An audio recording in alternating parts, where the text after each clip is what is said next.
Veronica presents the AI Repertory Theatre's production of Dan Turner, Hollywood Detective, in Part 1 of Drunk, Disorderly, and Dead by Robert Leslie Bellham.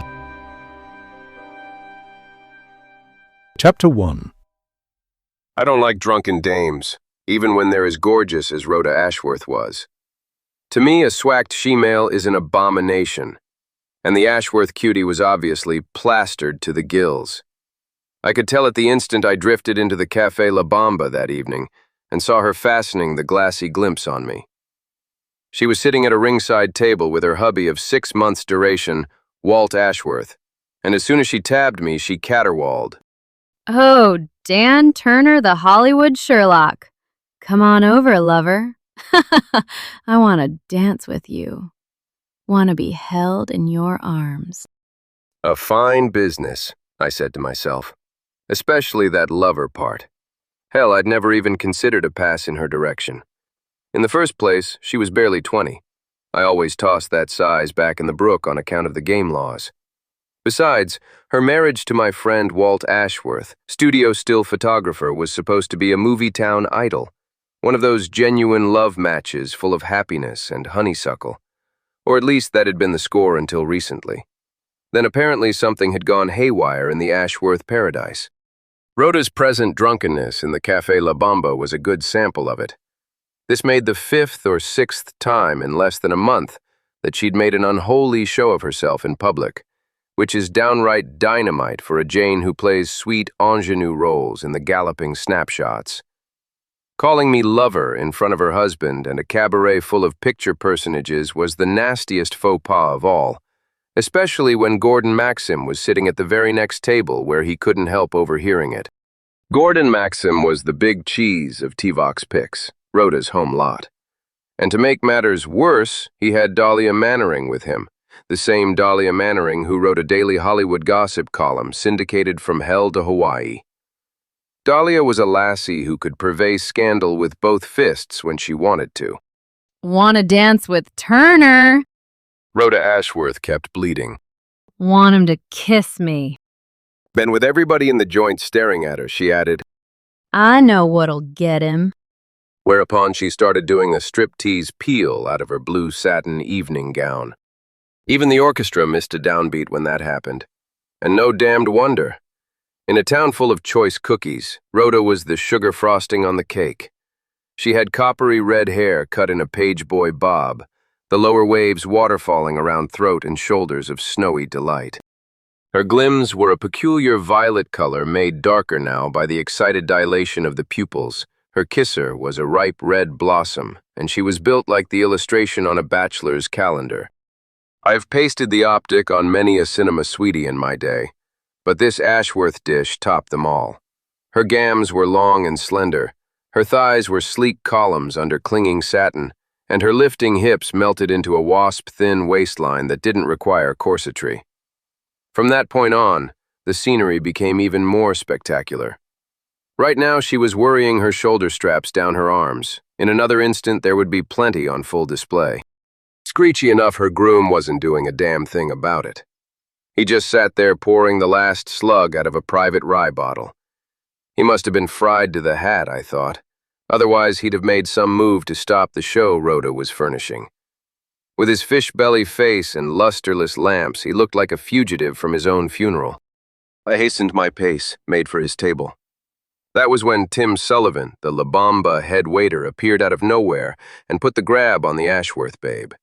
He yanked her costume back where it belonged, tried to whisper some sense into her ear. Maybe he figured he still meant something to her. She had been a cigarette girl in the joint prior to being discovered by a T-Vox talent scout, and Sullivan had had a crush on her. But evidently he didn't drag much weight now. She kicked at his shins, jerked away from him, and yeeped, Get your Irish paws off me! Those days are gone forever. At that juncture, I barged up. Sullivan handed me a harassed look and lammed.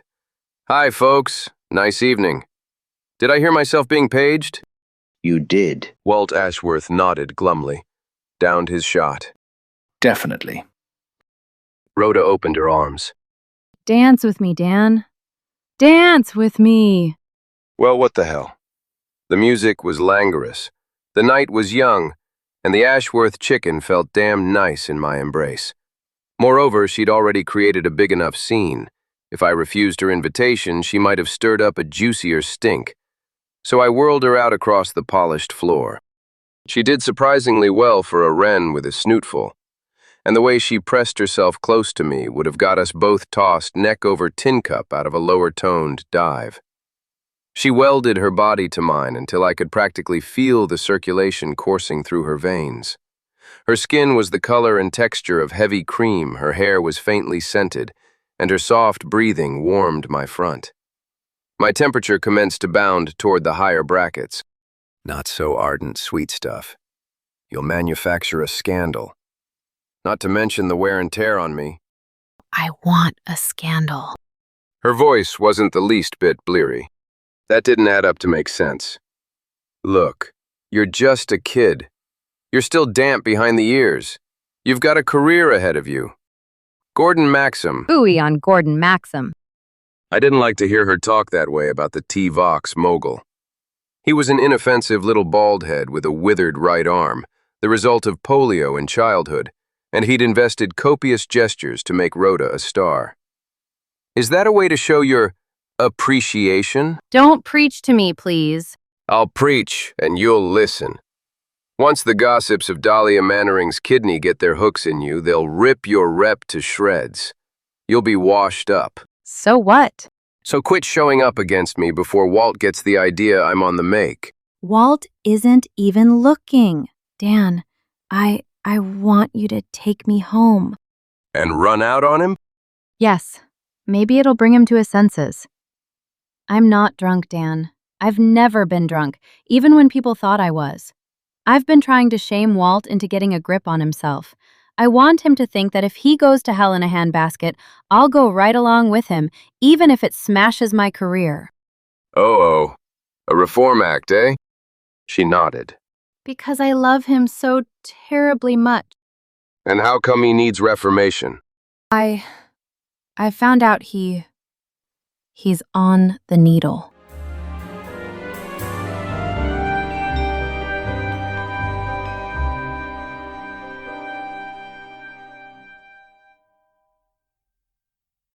Chapter 2. Gone for a Ride. That was news to me. It hit me like a bash in the teeth. So Walt Ashworth had taken to the luscious Mannering frill, and they both faded out of the picture. Rhoda lurched a little, grabbed at my arm for support. No, want to go with Dan. Wanted to take care of me. Her alcoholic histrionics were damned convincing. Walt Ashworth favored me with a sour grin. Go right ahead. He said with politely drunken gravity. Take care of her. Don't mind me. I slipped an arm around Rhoda Ashworth's slender waist, steered her toward the exit. She stumbled as she crawled into my jalopy out on the parking lot. I had to hold her, or she'd have taken a nosedive against the instrument panel.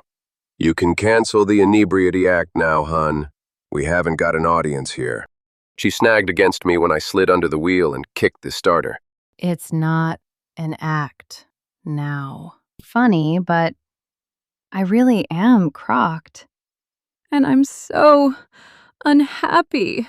Tears were in her glims. Her mouth trembled forlornly. I couldn't resist stroking her shoulder to soothe her.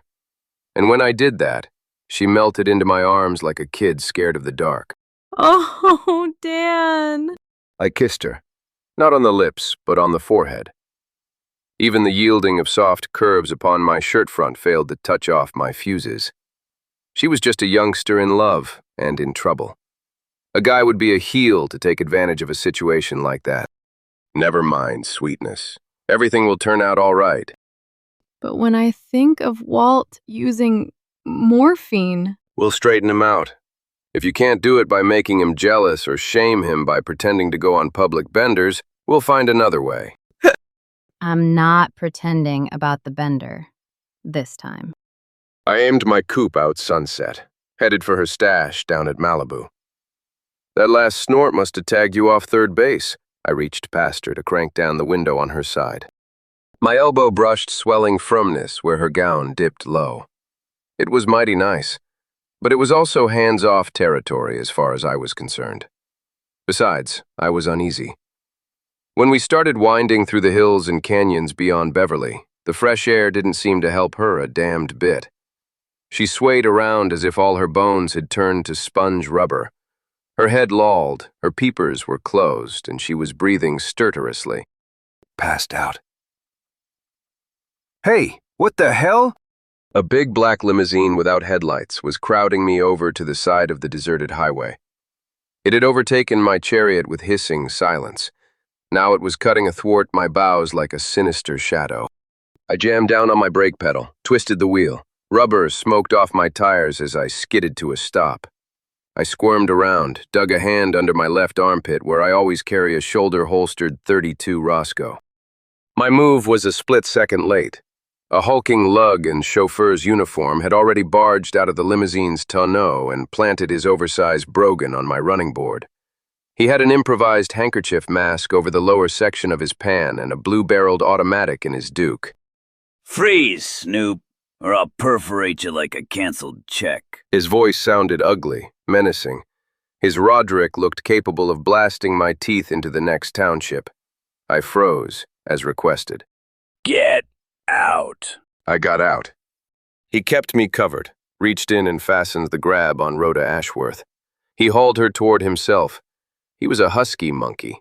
He put his free arm around her, lifted her like a sack of feathers, and backed toward the limousine. He wasn't alone in his snatch act. His confederate was at the black car's steering wheel, crouched low and muffled by darkness. All I could see was a slender, ring-studded white hand on a chromium wheel spoke. Then I couldn't even tab that much. The masked bozo furnished me with a free ticket to obliteration, slugged me across the noggin with his heater. I wasn't expecting it, didn't have time to duck. The blue steel muzzle kissed me on the cranium, filled my think tank with fireworks. Then the pinwheels and skyrockets and Roman candles were blotted out by thickish billows of fog that drifted into my brain and lulled me to sleep. I couldn't have been unconscious very long, but when I swam out of the anesthetic, the black chariot was gone. So was Rhoda Ashworth. I couldn't even find any tire marks to indicate where the kidnap buggy had been. My head ached to beat hell. There was a lump over my left ear the size of a Georgia watermelon. Outside of that, though, I was all in one piece. Barring a slight wooziness, I seemed to be ticking as usual. Genuflecting to the ancestors who'd bequeathed me my thick skull, I scrambled dizzily into my rambling wreck, sat there for a minute to gather my bashed wits together. I fished out a gasper, set fire to it, sucked the smoke into my bronchial cavities. Then I asked myself who the hell had snatched the Ashworth filly, and why. The answer eluded me. All I knew was that the kidnap car hadn't turned around and headed back toward town. Not at that spot, anyhow. There were no wheel traces on the soft shoulder to mark such a maneuver. Therefore, the snatchers must have continued on toward the ocean. I goosed my cylinders and set forth in the same direction. Hoped against hope that I might run into something. I did, and how. About 3 miles farther along, the spray of my headlamps broomed a highway curve where it snaked through a canyon, reflected momentarily upon a blue and white object reposing inertly on the road's shoulder. The white portions were feminine flesh, the blue was satin evening gown. A dirty premonition crawled up my pants, bit me under the hip pocket. I tossed out my 4-wheel anchors. I was out on the smooth asphalt before my pile of iron had stopped rolling. I catapulted my bulk toward the ditch, whipped out a pencil flashlight and showered its ray on the thing that had caught my eye. I felt my scalp crawling, my innards churning, and my cookies trying to come up. Rhoda Ashworth was sprawled nastily in the sparse underbrush. There was an ugly raw gash on her left shoulder where she'd impacted against the jaggedness of a chunk of rock. Her glims were wide open, staring. Her lower jaw hung loosely agape. I didn't need a second gander to know that she was deader than a last year's Christmas tree.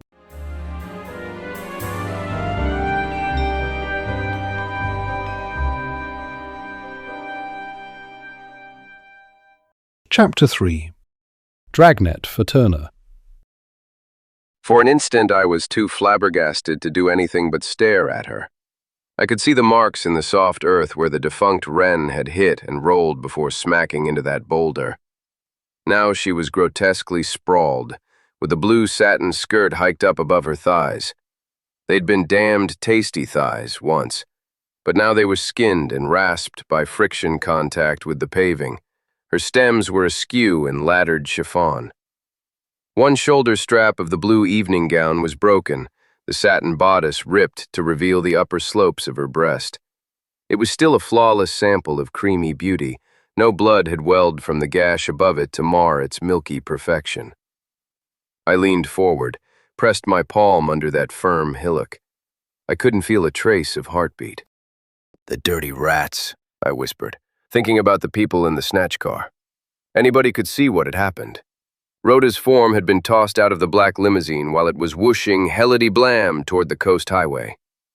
The marks in the earth indicated that she had landed with terrific force, had plowed into the undergrowth and caromed off that jagged rock like a cue ball making a two-cushion bank.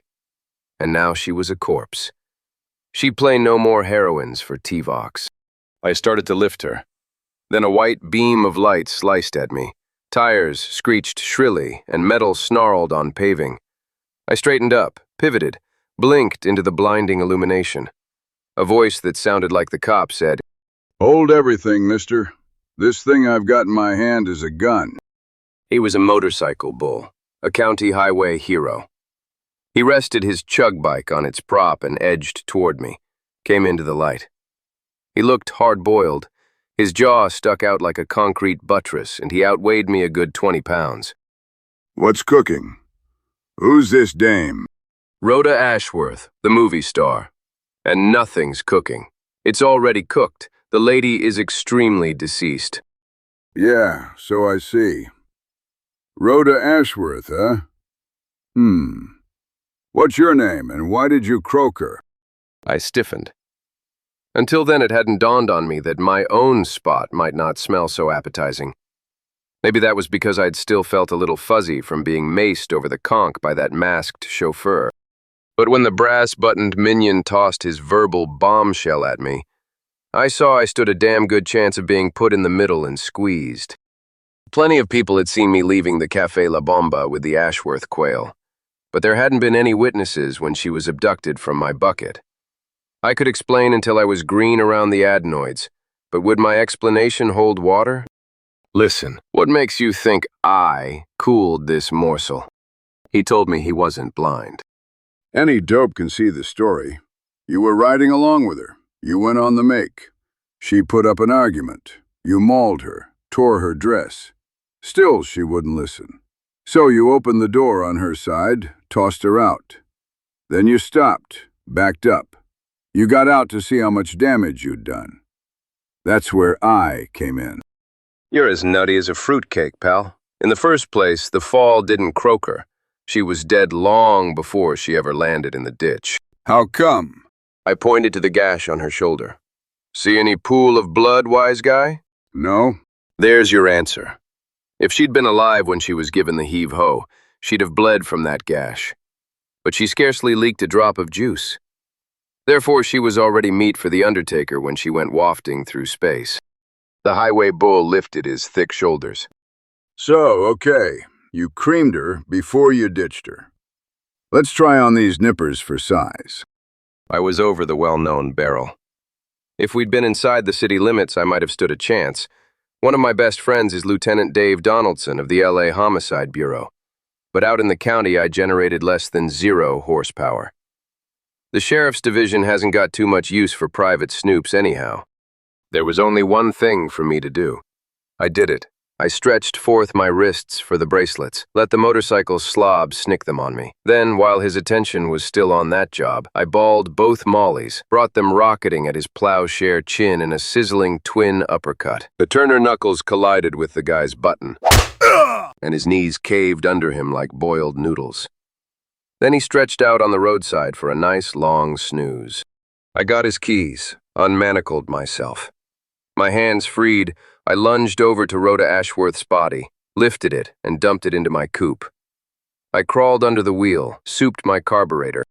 Driving back toward Hollywood with a dead wren propped against me wasn't my idea of a hilarious evening, but it had to be done. I wanted to know how the Ashworth chicken had met dissolution.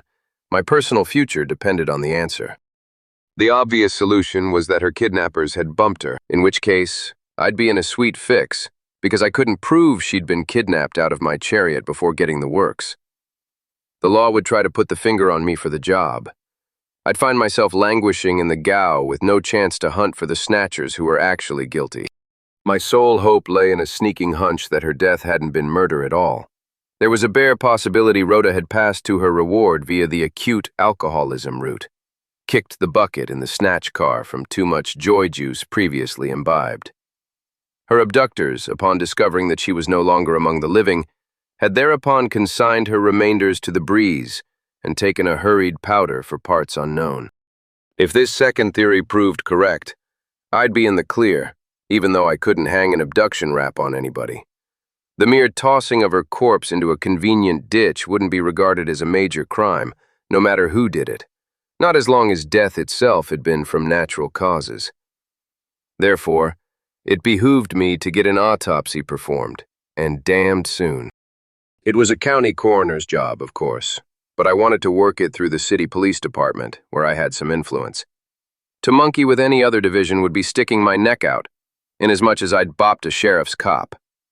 That's why I was blasting my wreck back toward town with a cadaver for company. Once Dave Donaldson got me the findings of a medical examiner, I might be free to make some moves of my own. Mainly, I hankered to catch up with that masked chauffeur. I owed him a swift poke in the mush for the way he'd bludgeoned me. And if I turned him up, I could probably clear myself with the sheriff's office. By now, I was within the purlieus of Hollywood proper. I drove my heap into the basement garage under the apartment shack I call my home, went upstairs to my teepee. Then I phoned headquarters, asked for homicide. Dave Donaldson answered. "Turner talking. Listen, I want you to get a morgue wagon and ferry it post-haste to the garage beneath my stash, by yourself, and keep your blabber buttoned whilst accomplishing same." That's a hell of a queer request. What's behind it? Delirium tremens? No, I've got a nice fresh stiff in my jalopy. You what? A stiff. Rhoda Ashworth, the T-Vox cutie. And I want her autopsy to get me out from under a bump-off bleat. Donaldson gave issue to a bellowing snort. So you're the gazabo. By cripes, this takes the fur-trimmed weenie. Meaning what? There's a county dragnet out for you, Sherlock. It's on the radio right now. Shortwave, longwave, and God knows what wave. A sheriff's putt-putt gendarme claims that some anonymous gent laid the slugs to him after committing killery on that Ashworth doll. Now every dick in the area is hanging out the eye for a V8 coupe containing the villain and his victim. I'm the anonymous gent, and my chariot contains the cadaver in question. But it's all a horrible mistake. This is how it happened. I gave him the complete box score, omitting no details. So now you see why I need that autopsy report to jack me out of the grease. Yeah, I see. I'll be right over. Don't go away. I told him I wouldn't, and rang off. I ambled over to my cellarette, broached a virgin fifth of VAT 69. I was just tilting a tumblerful down my gullet when somebody rapped on the front door. I opened up. Tim Sullivan, the Café La Bamba headwaiter, waltzed close to me. He had a nickel-plated .22 ladies' gun in his right mitt. He said, "You stinking louse," and pulled the trigger. A bolt of lightning smacked me in the heart. All my wires short-circuited. All my lights went out.